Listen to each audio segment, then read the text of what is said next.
Au nom du Père et du Fils et du Saint-Esprit. Amen. Nous continuons avec la question 53, dans quelques minutes de théologie avec saint Thomas d'Aquin sur la résurrection de notre Seigneur. Aujourd'hui, nous allons voir les deux derniers articles de cette question.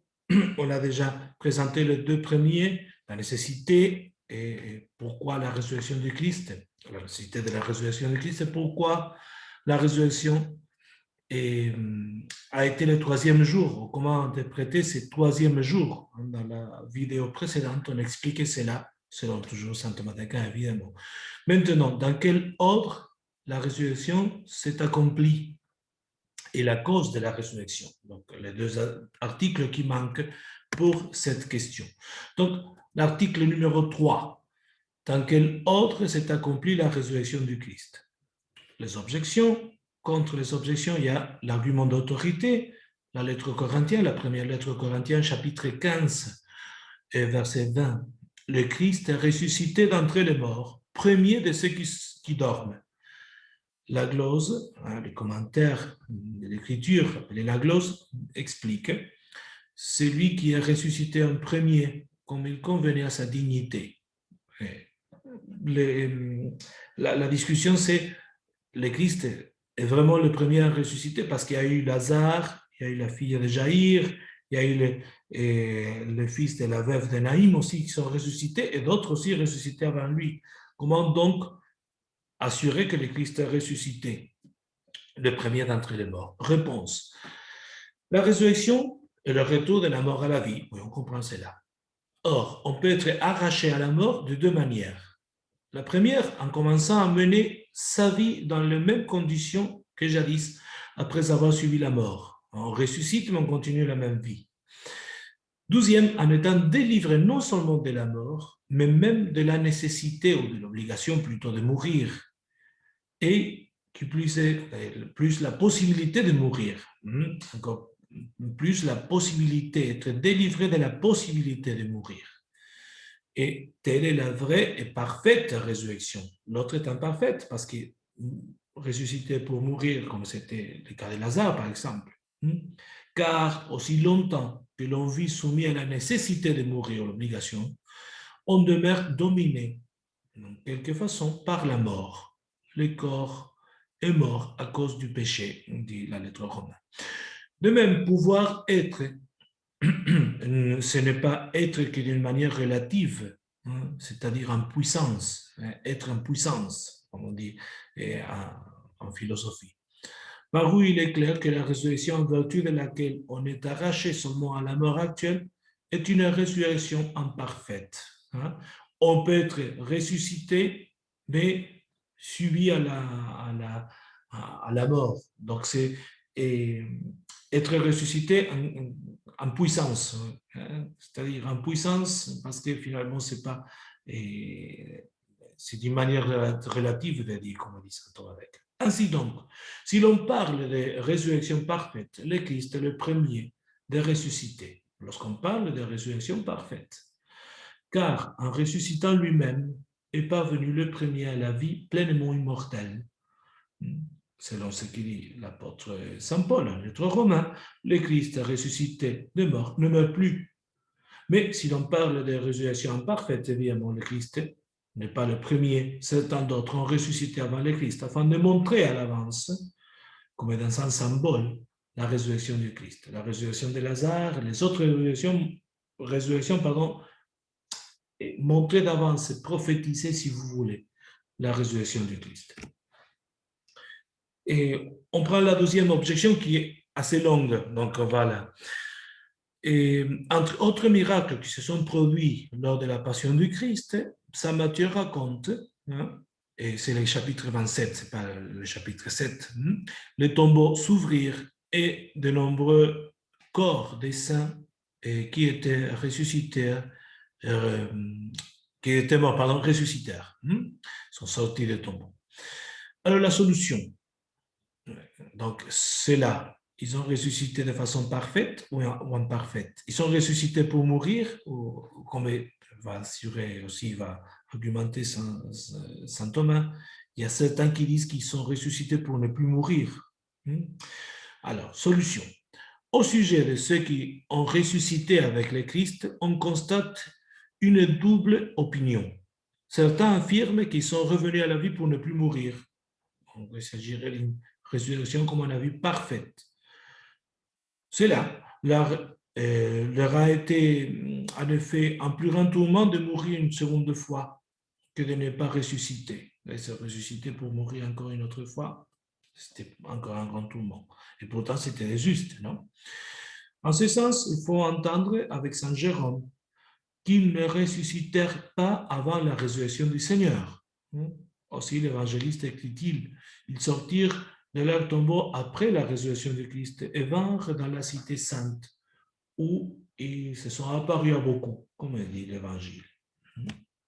Bon, non seulement c'est la résurrection, il parle de la résurrection parfaite, mais aussi du temps de la résurrection. Est-ce qu'ils sont ressuscités avant le Christ, précisément? Précisément, s'ils sont ressuscités avant le Christ, c'était déjà une résurrection parfaite avant le Christ. Pour cela, il faut vraiment expliquer. Mais en citant cette opinion, saint Augustin remarque: je sais que d'après certains, lors de la mort du Christ Seigneur, la résurrection telle qu'elle nous est promise pour la fin du temps aurait été déjà accordée à quelques-uns, quelques justes. Pourtant, si ces justes ne se sont pas de nouveau endormis, en laissant une seconde fois leur corps, comment comprendre que le Christ soit le premier-né d'entre les morts, puisqu'un si grand nombre l'ont précédé et dans sa résurrection, la résurrection de Christ. Comment expliquer donc que le premier a ressuscité si beaucoup de justes qui n'allaient plus mourir, ils sont ressuscités avant lui? C'est la question de saint Augustin. On répondra peut-être que l'évangéliste parle par anticipation. Les tombeaux se seraient ouverts au moment du tremblement de terre. Et c'est là, oui, c'est l'évangile qui dit, pendant que le Christ était suspendu à la croix, le Christ est mourait. Tandis que les corps des justes ne seraient pas ressuscités à cet instant, mais seulement après la résurrection du Christ. Et comme ça, temporellement, on peut dire que le Christ est le premier toujours à ressusciter, de façon parfaite.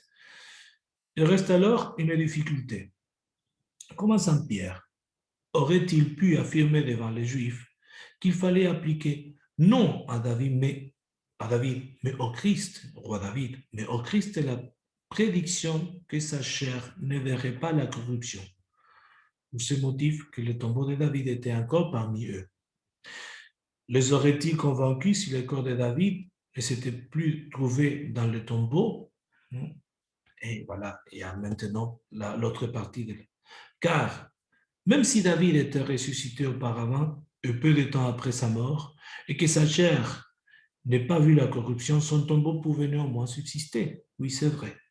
Par ailleurs, il semble dur que David n'ait pas été parmi les justes ressuscités. L'Évangile dit qu'il y a beaucoup de justes qui sont ressuscités. Pourquoi David, père de Jésus, disons, dans la famille de Jésus, descendant de David, comment il n'était pas parmi ces justes ressuscités? Si cette résurrection leur a été déjà donnée pour l'éternité, puisque le Christ est acclamé comme descendant de David. En outre, comment soutenir ce que l'Épître aux Hébreux dit des anciens justes? Ils ne seront pas conduits sans nous à leur consommation finale. C'est-à-dire, ils ne vont pas participer de l'éternité avec corps et âme sans nous, c'est-à-dire nous serons tous conduits au même moment.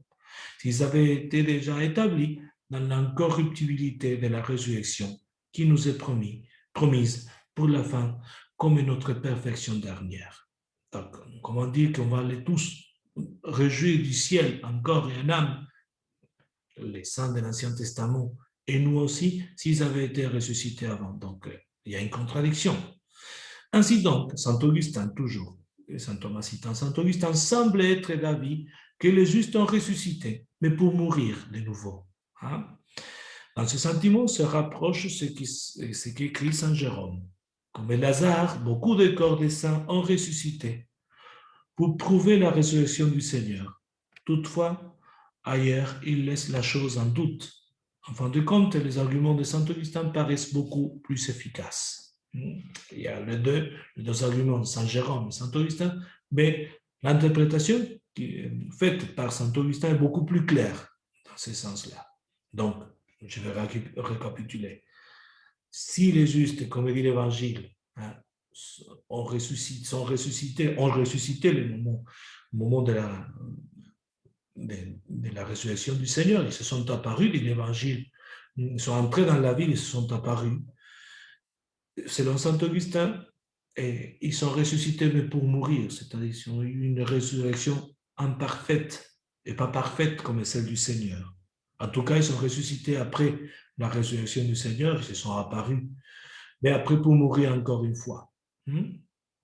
Et de la même façon, on a dit saint Jérôme, Lazare, qui avait ressuscité pour montrer et pour prouver la résurrection du Christ, qui était ressuscité plutôt pour montrer la résurrection du Christ. Bon, on passe au 4e article, la cause de la résurrection du Christ. Il y a les objections, la cause, c'est-à-dire qui a été la cause plutôt.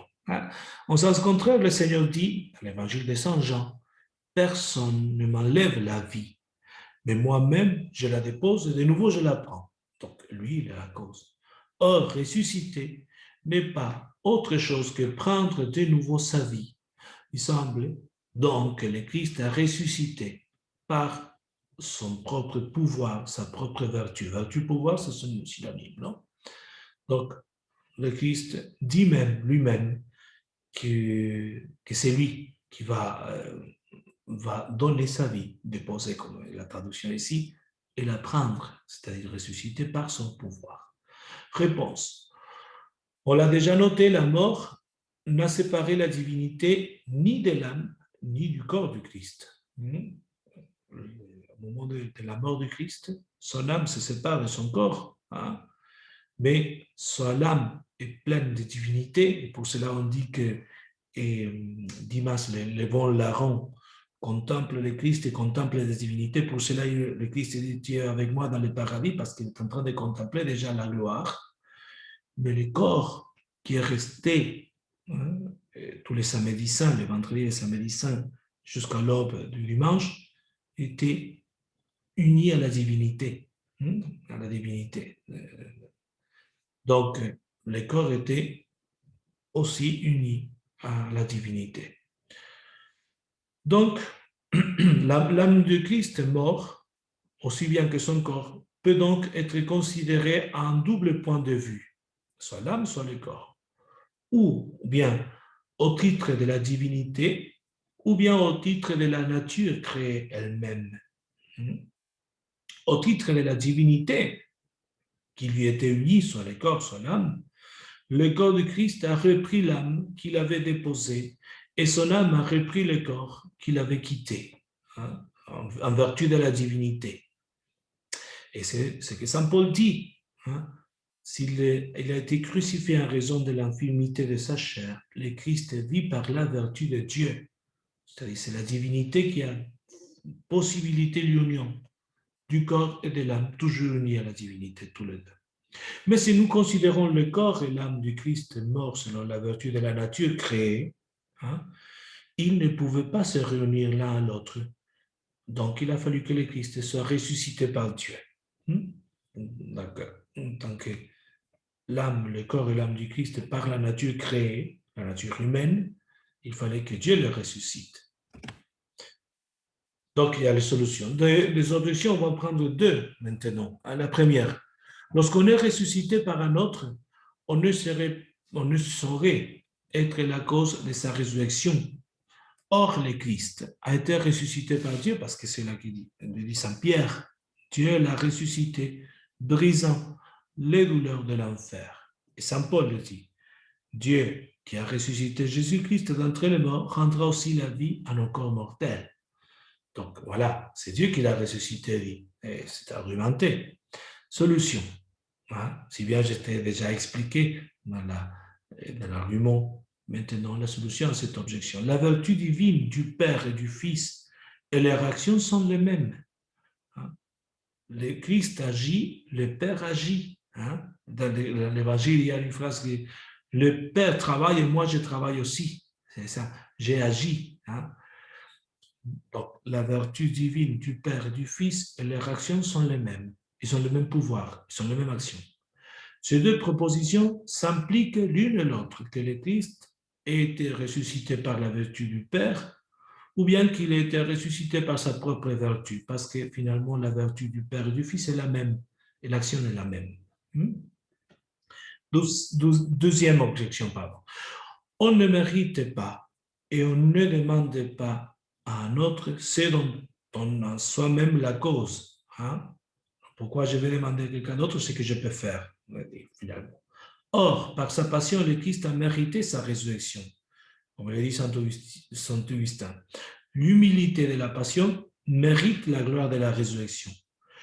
Lui-même a demandé aussi à son Père de le ressusciter. La prophétie du psalmiste. Toi, Seigneur, aie pitié de moi et ressuscite-moi, rends-moi la vie.